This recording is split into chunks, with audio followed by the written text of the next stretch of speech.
Want to get this briefing by email? Here's the sign up. Good morning. Irreversible damage to the Great Barrier Reef. A volcano erupts in Japan and Saudi Arabia screens Black Panther. Here's what you need to know. Young Yinja, Agence France Presse, Getty Images. Kim Jong-un, the North Korean leader, is no longer demanding that American troops be removed from South Korea as a condition for denuclearization, the South said. That removes a major obstacle to talks with the United States. The North Koreans did not present any conditions that the United States could not accept. President Moon Jae-in of South Korea told journalists in Seoul. If confirmed, the reversal could affect long-term U.S. military plans in the region and ease Washington's reluctance to strike a deal with North Korea. The U.S. is also fighting very diligently to negotiate the release of 3 Korean-American prisoners in North Korea, President Trump said. Above, South Korean and U.S.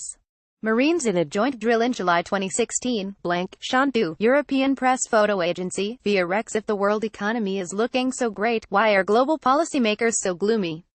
Worries about trade and debt are chief among the concerns of top officials gathering in Washington for the IMF and World Bank meetings. President Trump tweeted last month that trade wars are good and easy to win, but policymakers disagree. Farmers in the Midwest are also stewing about how much they stand to lose in a trade war with China, which has proposed retaliatory tariffs on soybeans. And China is weighing a boycott of American goods, which could backfire. The Trump administration's policies have effectively crippled the Export-Import Bank, an 84-year-old Washington institution. Mission accomplished, declared President Trump after the airstrikes on Syrian chemical facilities last week. But a new military intelligence report says President Bashar al-Assad's government is expected to continue developing chemical weapons. We have more details on how the strike unfolded, with 105 missiles raining on 3 targets, chemical weapons storage and research facilities near Damascus and Homs. Meanwhile, Washington announced a new policy that could vastly expand armed drone sales, a day after Mr. Trump promised to slash the red tape around weapons sales. Ramon Espinosa, Associated Press. Cuba's new president, Miguel Diaz-Canel Bermudez, above left, it is the first person outside the Castro dynasty to lead the island nation in decades. He has spent his entire life in the service of a revolution he did not fight, and now he must find a way to manage the frustrations of a population impatient with the pace of change. In Miami, there's a sense of wistfulness among aging Cuban exiles. They've waited long to see the Castros go, but they don't expect real change anytime soon. Meanwhile, other members of the Castro family hold influence behind the scenes.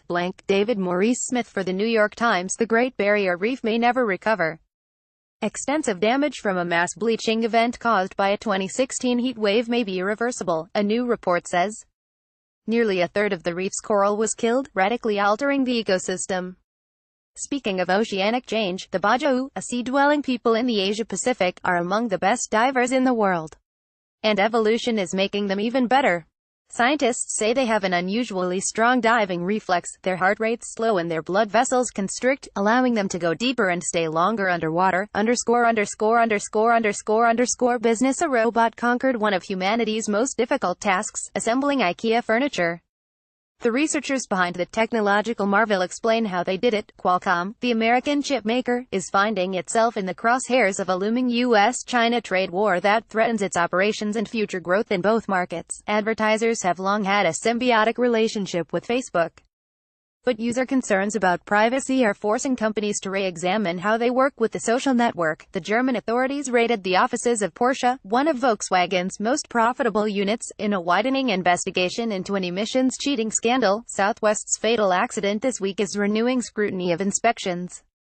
No problems were detected when the plane was checked 2 days before the explosion. U.S. stocks were down. Here's a snapshot of global markets.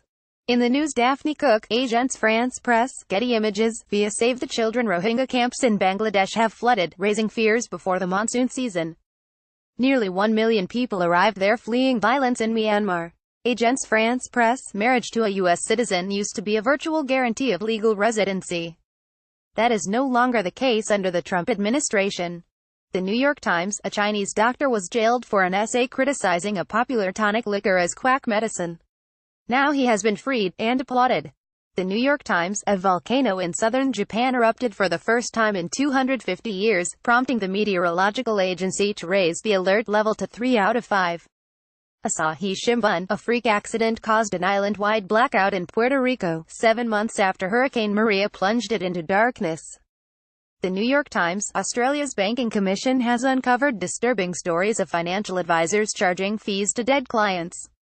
The Guardian, Tasneem Al Sultan for the New York Times. In Saudi Arabia, a VIP screening of the Hollywood blockbuster, Black Panther, signified the end of a decades-old ban on movie theaters, part of a wider social opening in the kingdom. The New York Times, a record number of Nepalese women are climbing Mount Everest this season. BBC, Lost and Found, an Indian man missing for 40 years will reunite with his family after a YouTube video of him singing on a Mumbai street went viral. Agence France Presse, Smarter Living GENTL and hires for the New York Times. Food stylist, Michelle Gatton. Prop stylist, Amy Wilson. Tips, both new and old, for a more fulfilling life. Leftovers. Make a savory tart. Here's how to help a resistant colleague. Recipe of the day. Close out the week with a sheet pan meal of roasted chicken, potatoes, arugula and garlic yogurt. Noteworthy John O. Ratman for the New York Times. Can dirt save the earth?